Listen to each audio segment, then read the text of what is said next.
Hello and welcome back to my channel. My name's Matt and today I'm going to be showing you how to get a professional finish on wooden casement doors and windows.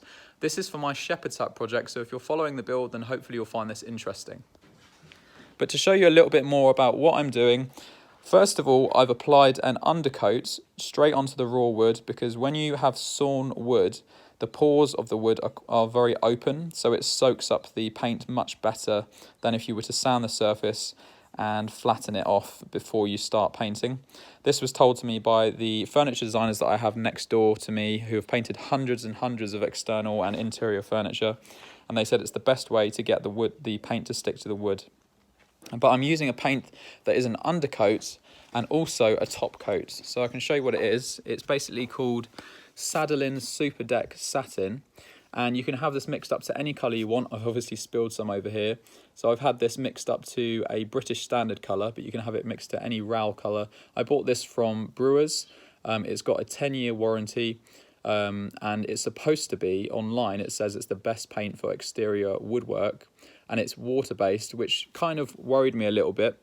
But after I started using it, I realised how sticky and durable it really is. It doesn't come off your fingers very easily, and it creates a very solid film once it's fully cured. So you can get it from Brewers if you're from the UK. I'll put a link in the description for this paint itself so that you can find it much more easily, and a full shopping list for all the products used in this video.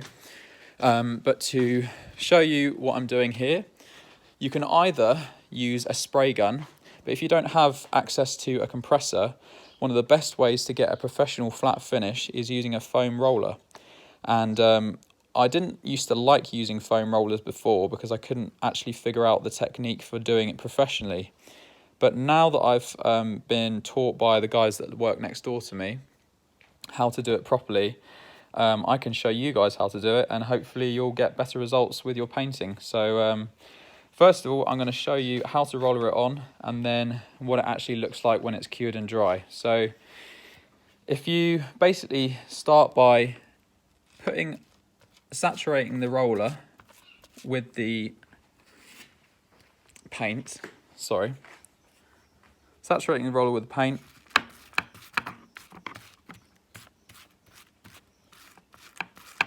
and then once you've got the roller saturated, just make sure all the excess is taken off at this side as you would normally, and don't put too much pressure down on the roller itself when you're doing that. Then we come over to the wood, and once again you roller it on, but don't press down onto the wood. Let the roller's weight itself spread the paint, because if you push down you'll start getting pools of liquid. So you can see obviously it squeezes in and creates a little puddle. So just go around and roller it on lightly as possible.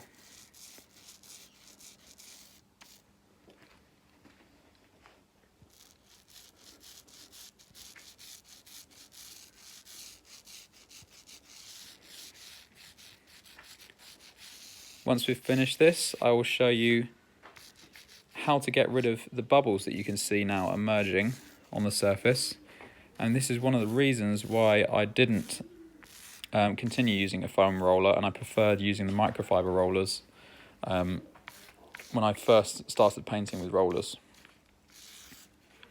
So you can see here we've got some bubbles on the surface and it doesn't look even at all. But now I'm going to show you, as this is drying, I'm going to give you a quick look at the finished result and how you can get the finished result. So that's now evenly applied to all the surface there, but it doesn't look perfect. You can see that. But here I've painted the door frame, and you can see that we don't have any nibs on the surface. You can see the wood grain, but it's super smooth and gives a really nice natural and professional look.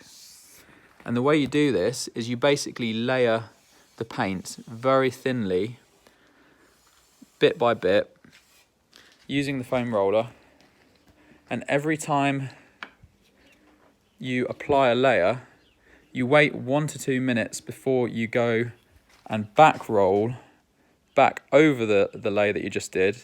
And basically what that does is it pops those bubbles and flattens the layer off, and it basically gives it a finish just as good as a spray gun would in a professional factory setting, in a wooden casement shop, for example.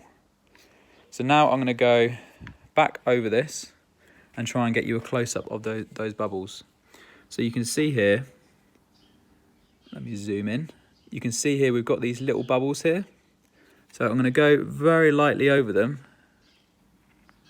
and you can see there that they've been popped.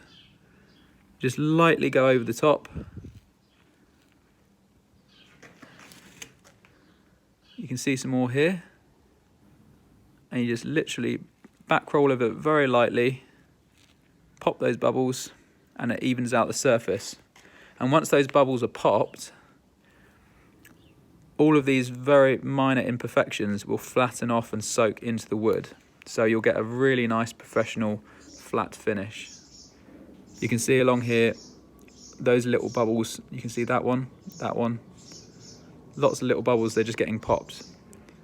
And the reason those bubbles are there is because obviously the roller itself has a sort of bubbly structure, and as it's been going down onto the surface, it's sort of like chewing gum. It's sort of like creating a bubble with the sort of sticky, stringy liquid that the paint is. So just go and back roll over it as it's drying out. Leave it for, before you go back roll over it, make sure you leave it for about 1 to 4 minutes, depending on how warm the room is. And then you can see we're starting to pop those bubbles.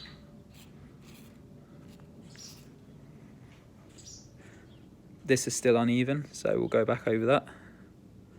That's all that's required. Just lightly letting the roller do the work. Don't push down at all. Just let it back roll it very lightly, and that just evens out the paint on the surface.